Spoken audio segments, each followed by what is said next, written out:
Good old Green Hill. It's been a good while since Sonic got to return home, thanks to his non-stop adventures. Having to save Little Planet, stopping the Death Egg, even helping a really strong echidna deal with his Eggman troubles. It's nice to have a short little break. Sonic rested atop one of the many loops in Green Hill, enjoying the sound of a robot-free area. The quiet was killed by the familiar sound of a crop duster, the tornado. Opening his eyes, he'd watch it fly by, seeing a small little orange speck in the plane. Well, seems the little guy is back already. Sonic thought out loud, flinging himself back onto his feet. Curling into a ball, Sonic would spin dash off the loop and speed off to follow his plane. Tails was unbuckling himself from the seat, and jumped out. The fox stretched, having been stuck in that plane for a good while. Tails felt a gush of wind flow by, followed by a, "Hey there, little buddy." Excitement filled Tails, as he quickly looked up at Sonic. The blue blur was laying on the wing of the tornado in a style similar to Johnny Bravo, along with a playful grin. "Sonic. I'm glad to see you." Tails greeted, waving up at his friend.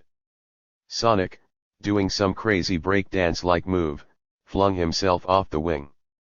"What's going on, man?" Sonic asked, knowing Tails was excited about something. "Well, I just got back from Angel Island, and handed Knuckles this cool invention," Tails proudly told, showing off an orange, circular device. It had a black screen and 2 white ears on the top.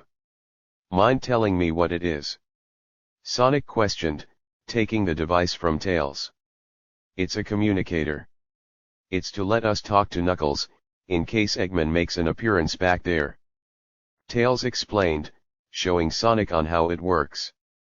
Away in a parallel universe, the same actions were going down. In a world different, but the same as Mobius, Hog was our hero. The small hedgehog and his best friend, Prowler, stared down at the device. "I do not need your help, Hedgehog.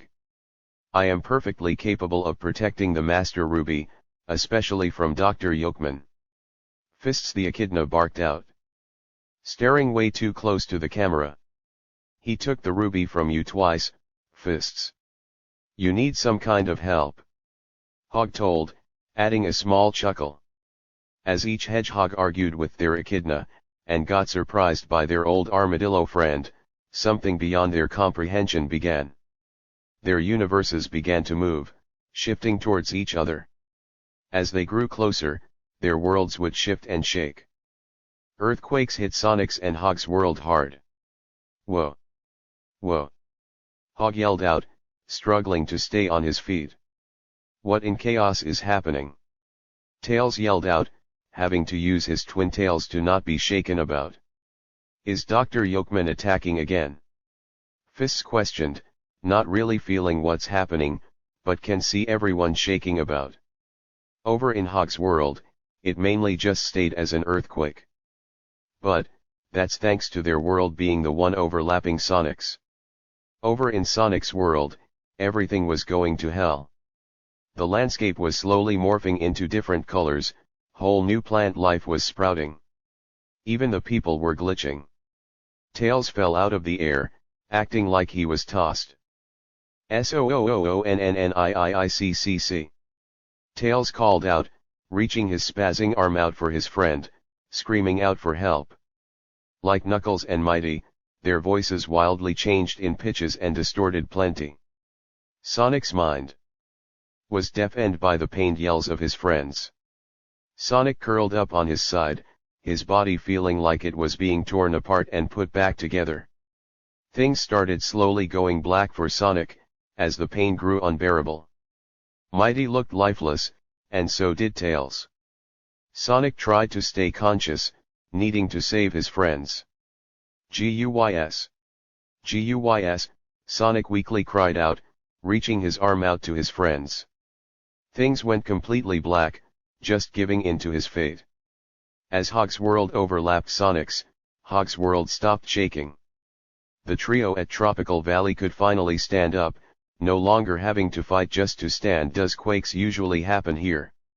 Strength, the armadillo asked, pulling himself off the ground. There shouldn't be any. This definitely has to be caused by Dr. Yolkman. Hogg suggested, clearly just as puzzled. There's never have been an earthquake before. Guess it's time for another adventure. Well, guess it's time to bash some bots. Strength told, stretching his arms to ready for a fight. You got that right? Race you guys there.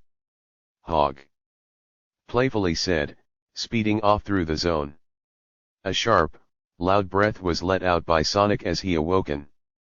Sonic frantically looked around, clearly confused about where he was. Well, this place certainly isn't Green Hill. Sonic joked, slowly pulling himself up. Tails. Mighty. Sonic called out, wanting to know if he was alone or not. The only reply he'd get was his own voice echoing back. Great. Just me in a black void? Sonic complained, hoping this is just some weird warehouse. Behind Sonic, something would illuminate the area. Quickly turning back, Sonic's eyes opened wide in surprise.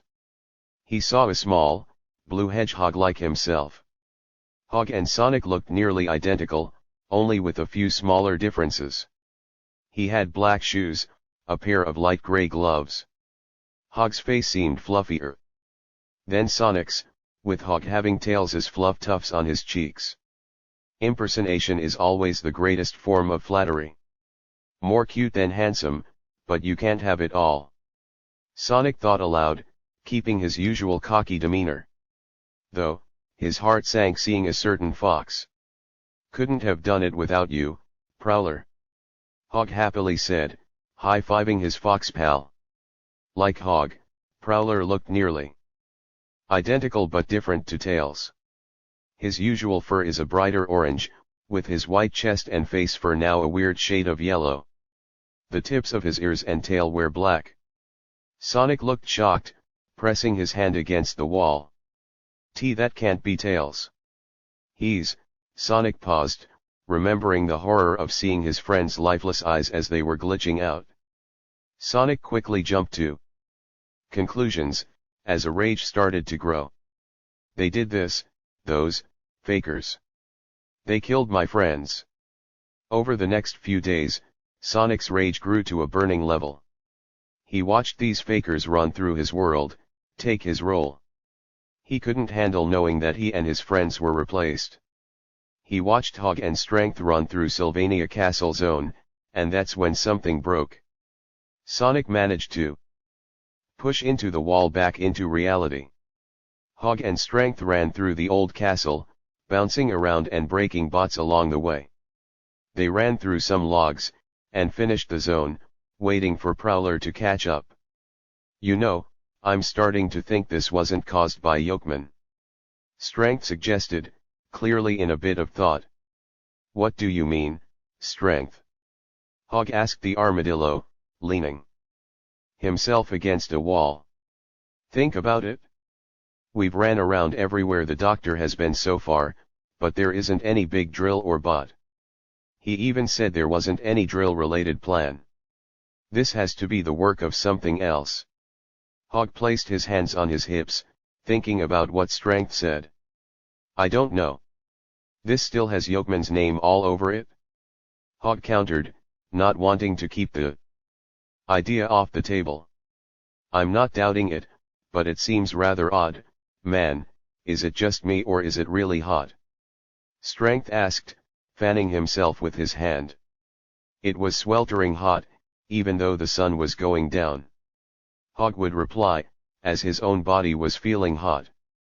His hands would tremble, with his breathing becoming panicked. Hogg.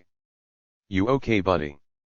Strength asked, slowly approaching his friend. Quiet, manic laughter escaped the small hedgehog, which soon erupted to hysterical laughter. Smoke surrounded Hogg, hiding his body as it glitched and transformed. Erupting from the smoke came a 13-foot tall monster. His eyes were pitch black. His sharp fangs were permanently exposed, with 4 claws on each hand. His arms and legs were ash gray, with the rest either being a dark blue, or a burnt purple. The grass around Scorched would burn, and catch fire. Hog. Strength fearfully asked, completely horrified on what happened to his friend. Scorched growled, having all focus on the armadillo. Scorched would pounce, leaping at the armadillo and pinning him on his back. What did you do to Mighty? Scorched barked out, steam streaming from his snout. Hog. What happened? Strength questioned, trying to push Scorched's large claw his shoulder. I'm not Hog. That, and you fakers stole our lives. Now answer me, what did you do to Mighty? Scorched demated, lifting Strength up a bit before slamming him back against the ground. I don't know. I don't even know who Mighty is. Strength pleaded, before trying to hit Scorched with one of his crazy strong punches. Scorched took the hit, before snarling. If Mighty doesn't get to exist, then neither should fakes like you. Scorched growled out, before he sat up. Raising both his fists up, he'd relentlessly slam them both down onto Strength's face. Though Strength tried to fight back, he wasn't even strong enough to stop a single hit. Scorched wouldn't stop hitting him until his head was flattened into his shell. Scorched had a small smile, seeing the flattened armadillo beneath his feet. His claws and face were coated in blood, with a good splatters on his face and chest. Unfortunately for Scorched, he was forced back into his white void, returning the dazed Hog into his place. Hog stumbled around, placing his bloody hand on the side of his head. Man, what just happened? Hog asked himself. He'd rub his eyes, before getting a good glance at his small hands. Is that blood? Hog asked himself, curiously rubbing his bloodied fingers together. Looking for his friend's Strength, he'd give a horrified scream when he spotted the corpse. Strength! Strength! He cried out, quickly falling next to his friend and holding them close. Prowler finally was able to catch up, only before covering his mouth with his hands. Hog? What happened to him? Prowler questioned, quickly running over. From the dark void, Scorched would laugh at the pain the two felt. Sonic felt they completely deserved it, as they stole away Mighty's life. Don't think you're safe, Hog. This is far from over. He growled out, hitting the wall with his gray claw. I won't stop until my friends are avenged. I'll burn your world for what you did.